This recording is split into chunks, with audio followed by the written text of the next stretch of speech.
សូមស្វាគមន៍មកកាន់ថ្នាក់ C programming អញ្ចឹងវគ្គមុនខ្ញុំបានធ្វើវីដេអូអំពី introduction ហើយអញ្ចឹងវីដេអូនេះខ្ញុំនឹងធ្វើអំពីនៅចំណុច variable និង data types អញ្ចឹងយើងចូលចំណុចទី1គឺ data type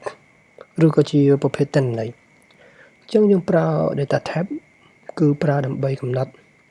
ប្រភេទតម្លៃរបស់អត្ថេឬ variable គឺយើងប្រើវាដើម្បីប្រកាសអត្ថេណាមួយអញ្ចឹង data type នៅក្នុងភាសា C វាមានដូចជា integer ដែលផ្ទុកតម្លៃចំនួនគត់ជាចំនួនគត់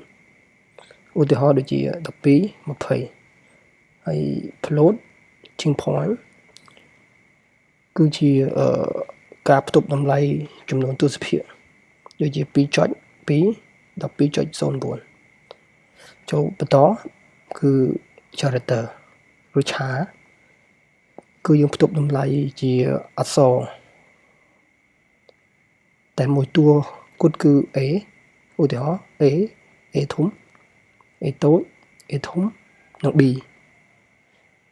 តែយើងត្រូវសរសេរវានៅក្នុងsingle quote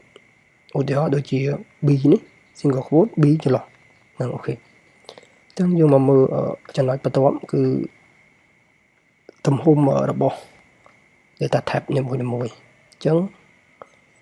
ឆានេះយើងទំហំវាគឺ1បាយ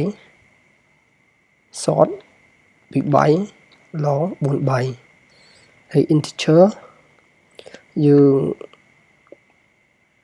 វាស្មើនឹង short និង long គឺស្មើនឹង2បាយឬក៏4បាយអូខេអញ្ចឹងយើងមើលទៅឆាវា1បាយ short 2បាយ long 4បាយវាលើ short 2បាយអញ្ចឹង integer វា2ឬ4បាយជាទូទៅខ្ញុំប្រើថាជាទូទៅអ្នកសរសេរកូដគេសេថា integer ទាំងខ្ញុំទាំងគេសេថា integer ពីព្រោះថាឥឡូវ memory នៅក្នុង computer វាធំអញ្ចឹងយើងជាទូទៅគេសរសេរ standard មកគឺ integer អូខេអញ្ចឹងចំណុចបន្ទាប់យើងមកមើល array វិញគឺឬ variable អញ្ចឹង variable ជាអ្វី variable គឺប្រៀបបានទៅនឹងរបស់មួយដែលត្រូវបានគេប្រើសម្រាប់ផ្ទុកទិន្នន័យនៅក្នុង storage របស់ memory computer អូខេរបៀបប្រកាស variable អញ្ចឹងយើងមើល syntax វា data types variable name និង value អូខេឧទាហរណ៍យើងប្រកាស integer មួយ none ស្មើ10អូខេយើង assign លេខ10ឲ្យ none អូខេអញ្ចឹងយើងមកមើលformat specifier សម្រាប់ output input របស់ types កំណត់របស់ types អញ្ចឹងឆាយើងប្រើភាគរយ C ឆា string នេះយើងប្រើភាគរយ S short ឬក៏ int យើងប្រើ I ភាគរយ I និងភាគរយ D អូខេអញ្ចឹង long យើងប្រើ LD ភាគរយ LD និងភាគរយ LI float យើងប្រើ LS ហើយ double ឬក៏ long double នេះគេអត់សូវប្រើយើងប្រើ LF អូខេអញ្ចឹងយើងចូលមកមើលយើងត្រូវ note ឡើងតិចអូខេយើងត្រូវ note ឡើងតិចយើងត្រូវ note ឡើង keyword នេះអញ្ចឹងរាល់ពេលយើងប្រកាស variable ឬ data type រាល់យើងប្រកាស variable យើងត្រូវតែជៀសវាងការជន់ keyword អូខេដូចជា int float double long លើខ្ញុំឧទាហរណ៍ការជន់ keyword នេះដូចជាខ្ញុំប្រកាស int អូខេ ខ្ញុំបង្កើត in មួយហើយខ្ញុំបង្កើត variable name ដូចជា float ចេះអូខេវាមិនតម្រូវឲ្យយើងបង្កើតបែបនេះទេអូខេអញ្ចឹងយើងជៀសវាងការបង្កើតជាន់ keyword អូខេអញ្ចឹងដល់ចំណុចនេះខ្ញុំសូមបើក file មកខ្ញុំបង្កើត file មួយខ្ញុំដាក់ variable អូខេ variable test មួយហើយយើងដាក់ extension .extension c អូខេចឹងខ្ញុំ include header file មួយអូខេ std io អូខេហើយយើង save main function អូខេ save main function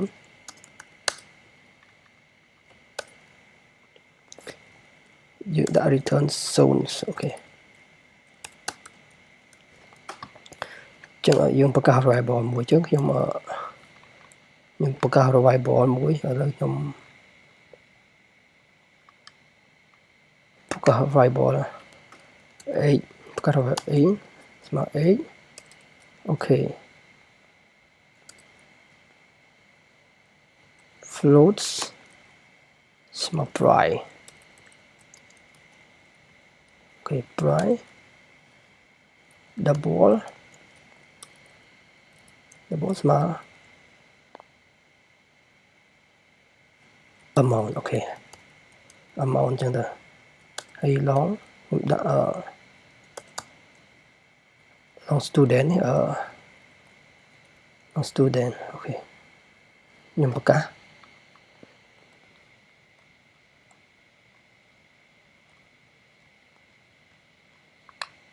ចឹងនឹងចំណុចនេះគេហៅថា declare variable អូខេយើងខ្ញុំសុំ note ឲ្យអ្នកនរគ្នា this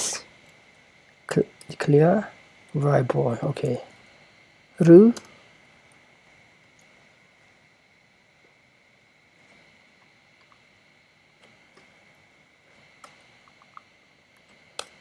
អូខេចឹងកន្លែងនេះយើងស្មើ declare variable អូខេចឹងយើងចង់បញ្ចេញវាចឹងខ្ញុំ print ខ្ញុំធ្វើការ print វា print m អូខេចឹងចប់ត្រង់ចំណុចនេះអូខេត្រង់ចំណុចនេះយើងចង់បញ្ចេញ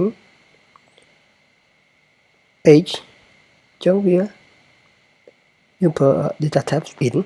ចឹងយើងមកមើលកន្លែងនេះចឹង DataType in មើល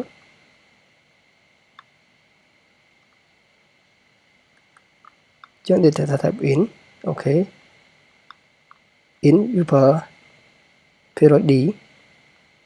ចឹងយើងដាក់ period d អូខេ period d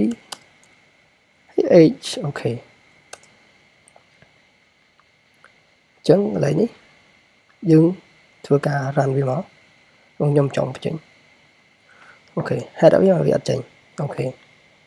ព្រោះកន្លែងនេះយើងបង្កើត variable តែយើងអត់ទាន់ assign តម្លៃឲ្យវាចឹងត្រង់ចំណុចនេះខ្ញុំ assign តម្លៃឲ្យវាអូខេ assign តម្លៃឲ្យវាចេះក៏បានដែរចឹងក៏បានឬក៏ខ្ញុំធ្វើការ assign តម្លៃចេះឲ្យវាចេះអូខេក៏បានដែរចឹងត្រង់ចំណុចនេះត្រង់ចំណុចនេះគេហៅថា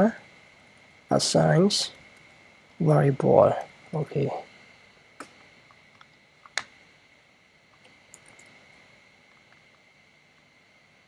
ឬ initialize variable អូខេ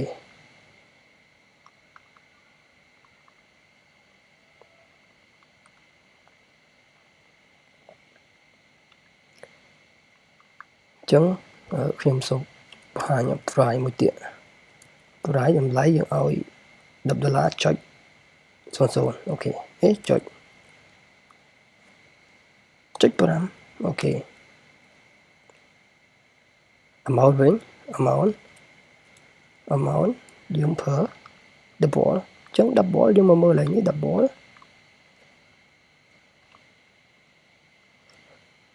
យើងមកមើល double ឡើងនេះអូខេ double យើងប្រើ ls អូខេអញ្ចឹង double យើងឲ្យ10ចុច20ចុច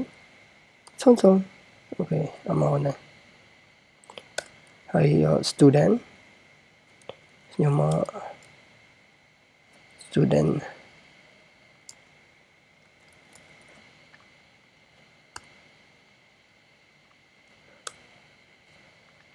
លេខ student នេះគឺខ្ញុំបង្កើត variable ជាឆាមកអូខេចឹង student A ខ្ញុំដាក់ student A អូខេចឹងឡើយនេះយើងសូមធ្វើការ print វាគេថាបង្ហាញតម្លៃហាញលិតតម្លៃអូខេឡើយនេះកន្លែងបង្ហាញអូខេចឹងខ្ញុំ print S មួយទៀតមកខ្ញុំ print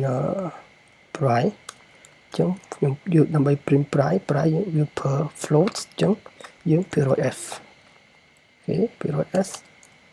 price អូខេចឹងខ្ញុំ print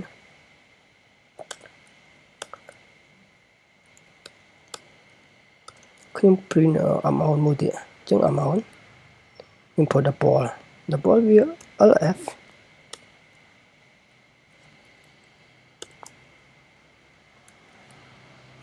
យើងមកមើល%អូខេចឹងយើងត្រូវពុកច្បាស់កន្លែង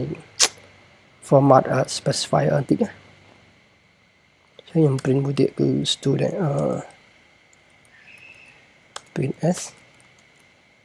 .d អូខេ student ឲ្យឆាទេxongយើងមើល amount វាប្រើ DataType Variable អញ្ចឹងយើងមកមើលកន្លែងនេះអញ្ចឹង double យើងប្រើ ls អូខេអញ្ចឹងឡើយនេះខ្ញុំធ្វើការ save វាមក save ហើយខ្ញុំ run អូខេ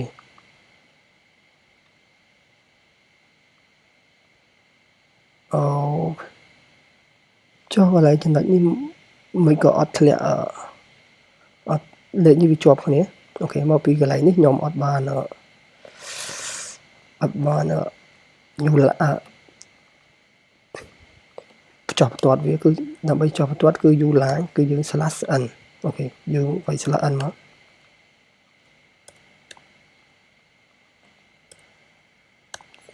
អូខេអញ្ចឹងខ្ញុំសូមធ្វើការ save ម្ដងទៀតហើយខ្ញុំធ្វើការ run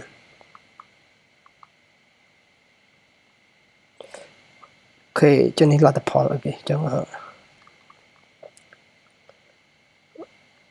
លទ្ធផល26ឥឡូវខ្ញុំ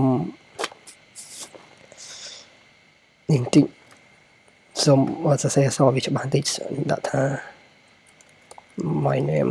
my age អូខេយើងដាក់ឲ្យវាច្បាស់បន្តិចអូខេ price កន្លែងនេះគឺ amount កន្លែងនេះគឺ student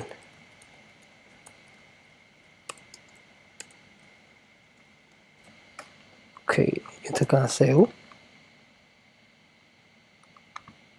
ហើយខ្ញុំ clear នេះចោលខ្ញុំធ្វើការ clear នេះចោលសម័យអូខេហើយខ្ញុំធ្វើការ run វាមកចឹងយើងមកអូខេចឹងនេះជាលទ្ធផលអូខេចឹង26អីយើង try 10ចុចចឹងហើយអ្វីយើងឆ្ងល់កន្លែង try នេះហេតុអីបានវាចេញលេខ0ច្រើនណាស់នៅក្រោយតែដើម្បីកំណត់ខ្ទង់វាយើងដើម្បីកំណត់ខ្ទង់វាយើងចុច យកចុច2អូខេភាគរយដើម្បីកំណត់ខ្ទង់វាយើងចុច2s អូខេយើងចុច 2s មកដែរយើងធ្វើការ save អូខេ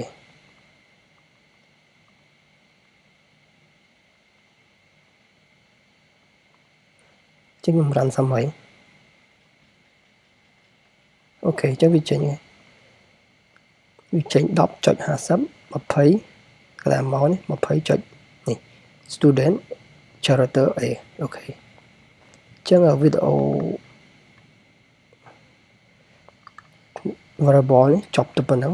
ចឹងខ្ញុំសូមអូនសូមជម្រាបលា